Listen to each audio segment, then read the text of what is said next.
ಎಲ್ರಿಗೂ ನಮಸ್ಕಾರ. ನನ್ನ ಹೆಸರು ಅರವಿಂದ್ ರತನ್. ನಾನೊಬ್ಬ ಪಿರಮಿಡ್ ವಾಸ್ತು ಕನ್ಸಲ್ಟೆಂಟ್ ಹಾಗೂ ಸೈಂಟಿಫಿಕ್ ವಾಸ್ತು ಕನ್ಸಲ್ಟೆಂಟ್. ನೋಡಿ, ನಿಮ್ಮ ಎದುರುಗಡೆ ಇರೋದು ಪಿರಮಿಡ್ ಬಂದು ಸ್ಪೆಷಲ್ ಮ್ಯಾಕ್ಸ್ ಅಂತ. ಈ ಪಿರಮಿಡ್ ಎಲ್ಲಿ ಯೂಸ್ ಮಾಡ್ತಾರೆ, ಹೇಗೆ ಯೂಸ್ ಮಾಡ್ತಾರೆ ಅಂತ ನಿಮ್ಗೆ ತಿಳಿಸ್ಕೊಡ್ತೀನಿ. ಇದಕ್ಕೆ ಮುಂಚೆ ನಾವು 5G ಪಿರಮಿಡ್ ಮತ್ತು ಪ್ರೋಮ್ಯಾಕ್ಸ್ ಸ್ಪೆಷಲ್ ಪಿರಮಿಡ್ ಬಗ್ಗೆ ತಿಳ್ಕೊಂಡಿದ್ವಿ. ಅದೆಲ್ಲ ಬ್ರಹ್ಮಸ್ಥಾನಕ್ಕೆ ಯೂಸ್ ಮಾಡೋ ಪಿರಮಿಡ್ಸು. ಈ ಪಿರಮಿಡ್ನ ಏನಕ್ಕೆ ಯೂಸ್ ಮಾಡಬೇಕು ಅಂತಂದರೆ, ನಮ್ಮ ಮನೆಯಲ್ಲಿ 9 ಇಂಪಾರ್ಟೆಂಟ್ ಝೋನ್ಸ್ ಇದೆ. North zone, south zone, east zone, west zone, ಅದೇ ಥರ north east zone, north west zone, south west zone, south east zone ಮತ್ತು ಬ್ರಹ್ಮಸ್ಥಾನ. ಟೋಟಲಾಗಿ 9.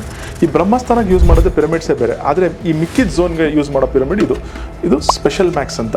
ಏನಾಗುತ್ತೆ, ಒಂದೊಂದು ರೂಮ್ಗೆ, ಫಾರ್ ಎಕ್ಸಾಂಪಲ್ ನಿಮ್ಮ ಒಂದು ಸೌತ್ ವೆಸ್ಟಲ್ಲಿ ಒಂದು ರೂಮ್ ಇದೆ, ವೆಸ್ಟಲ್ಲಿ ಒಂದು ರೂಮ್ ಇದೆ, ನಾರ್ತ್ ವೆಸ್ಟಲ್ಲಿ ಒಂದು ರೂಮ್ ಇದೆ, ನಾರ್ತ್ ಈಸ್ಟಲ್ಲಿ ಒಂದು ರೂಮ್ ಇದೆ, ಈಸ್ಟಲ್ಲಿ ಒಂದು ರೂಮ್ ಇದೆ. ಈ ಥರ ಆ ಝೋನ್ನ ಆ್ಯಕ್ಟಿವೇಟ್ ಮಾಡೋದಕ್ಕೆ ಈ ಪಿರಮಿಡ್ಸ್ನ ಯೂಸ್ ಮಾಡ್ಬೋದು.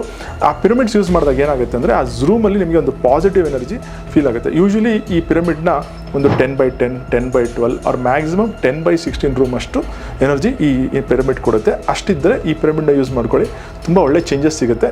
ಧನ್ಯವಾದಗಳು.